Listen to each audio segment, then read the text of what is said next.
Hello everyone. Yes, this is a different view, but before we get started, I wanted to show you this. These are all the colors that I'm using in today's painting. It's a 12 by 12 canvas, and these are the paintings that are going in the first painting of the sunrise and sunset series. So I'm just going to go down the line and let you look at all the colors. And I have the tubes in front of each cup so you can see which one is which. There's a lot of colors. And I'll show you all the brands in a second. Okay, so you saw the Arteza. This one here is Craft Smart. Arteza, Creative Inspirations. And I'm just going to go down the line here, and I will list them all in the bottom in the descriptions. That's Arteza, and Arteza. So I will list them all down in the descriptions below. And I keep getting my finger in there. But anyway, so there is 1, 2, 3, 4, 5, 6, 7, 8, 9, 10, 11. 11 colors going into this painting. Started out with 12 and I deleted one. So anyway, these are the colors, and let's get to creating something new.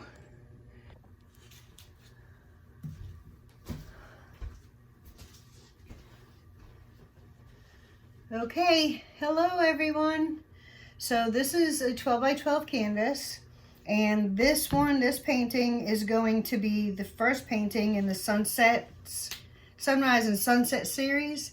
And I think I'm going to do it like this. I'm going to do it as a triangle, no, a diamond shape instead of a square. I'm going to start here and I'm going to go up, and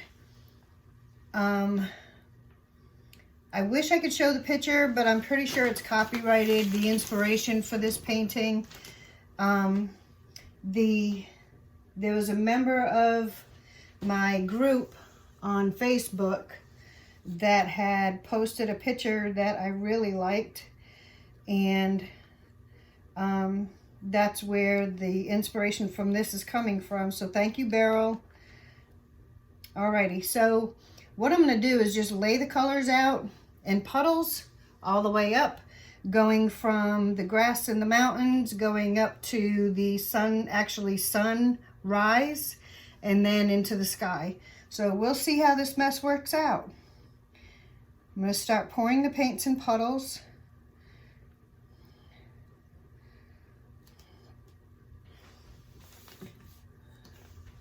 And I know I should have brought them a little closer. And these are all pretty thin consistency. And they're very, very bubbly.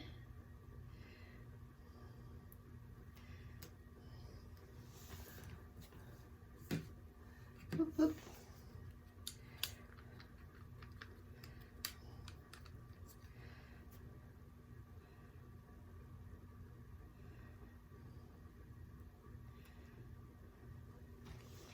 Actually, I want to do that, and then I'm going to do this. I love creating new things, trying new things. So this is me trying and doing new things. Who says there's a rule book on anything, right?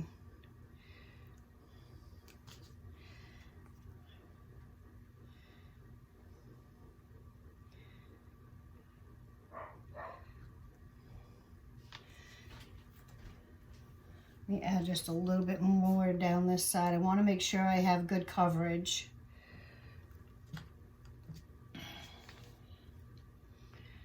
If you've watched any of my other videos, I don't really do anything by the book. I like to play outside the box.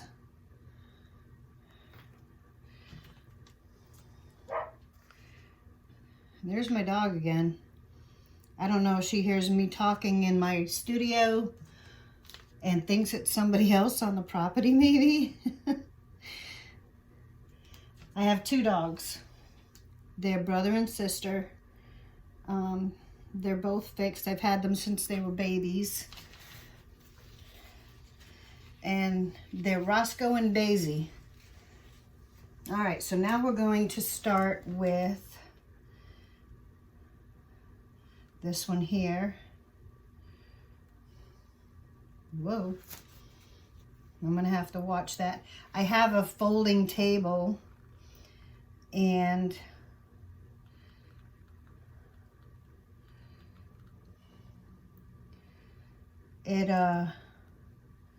it tends to bow a little bit in the middle.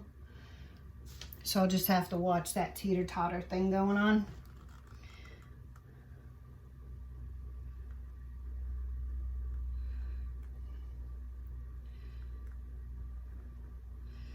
Alrighty. We're getting there, folks. Okay, so that's for the actual sun. And then we have 5 colors for up here.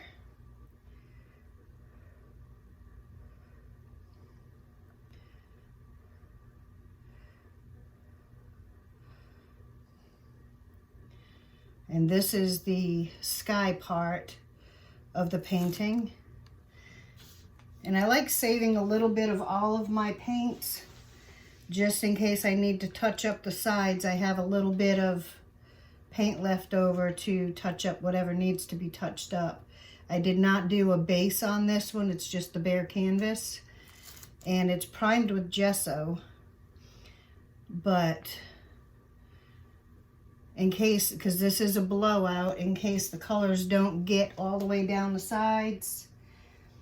Okay, we have some bright pink here. This is a neon pink.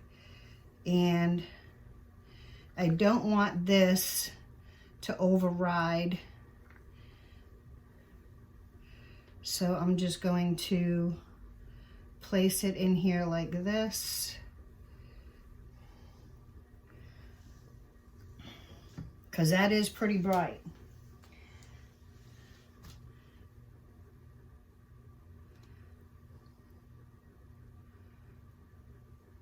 Already getting some cool reactions from these paints because they're different brands.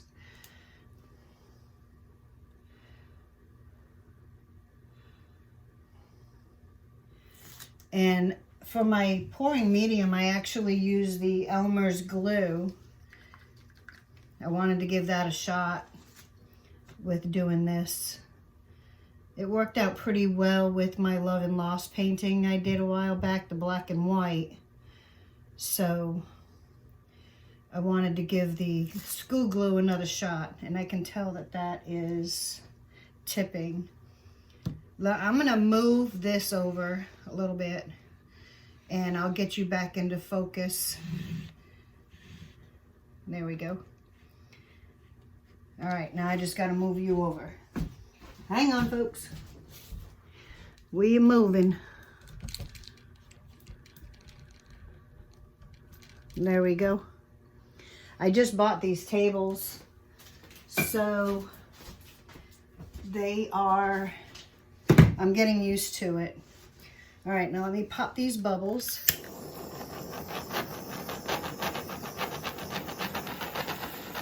Lots and lots and lots of bubbles.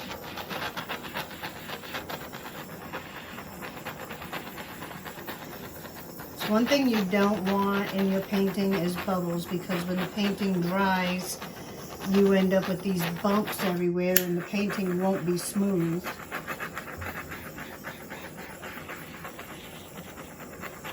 So I'm just giving this a quick torch, and then after I blow it out, I'll torch again.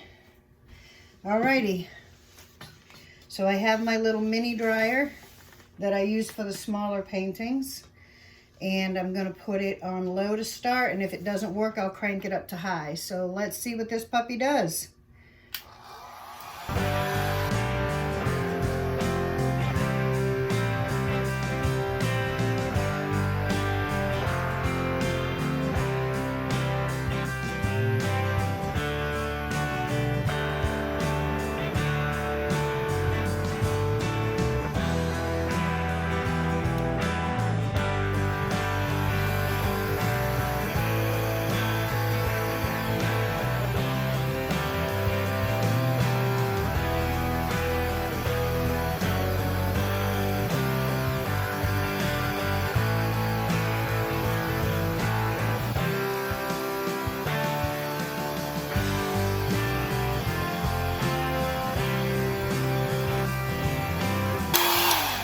What I'm doing here is I'm just hitting over the top to get it to kind of blend a little bit, and then I'll go back and get my design.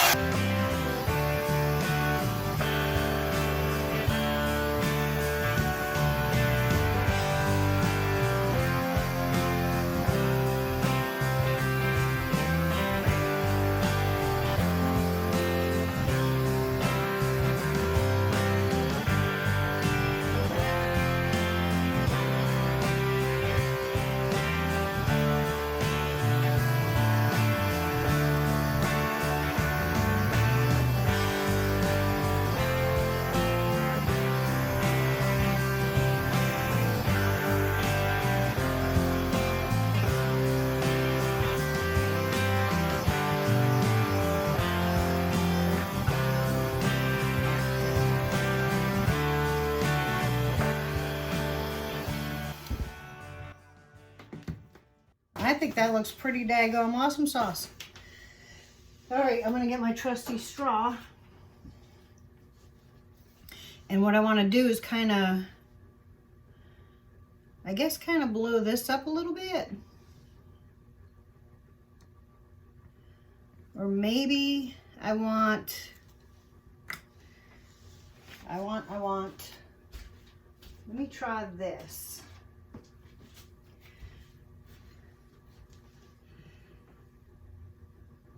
Let me see how this works.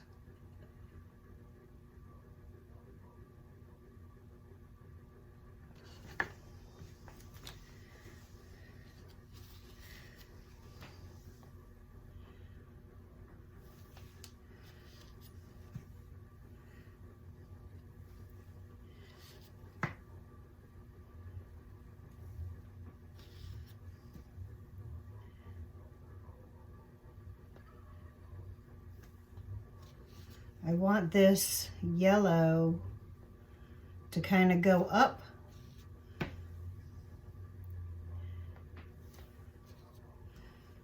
Like the rays of the sun.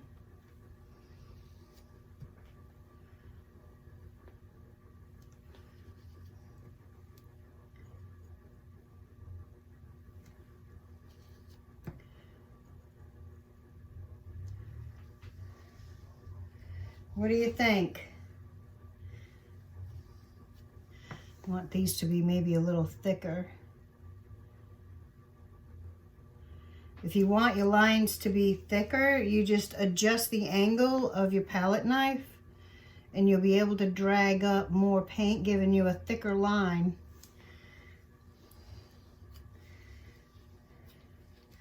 I think that looks pretty cool. Let me torch one more time and then I'll bring you in and show you the wet results.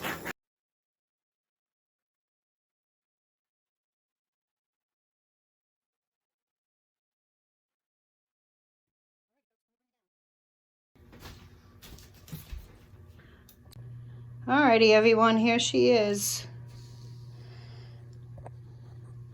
I wanted it to be a gradient so that you could actually see this is the earth and this is the sunrise in the sky.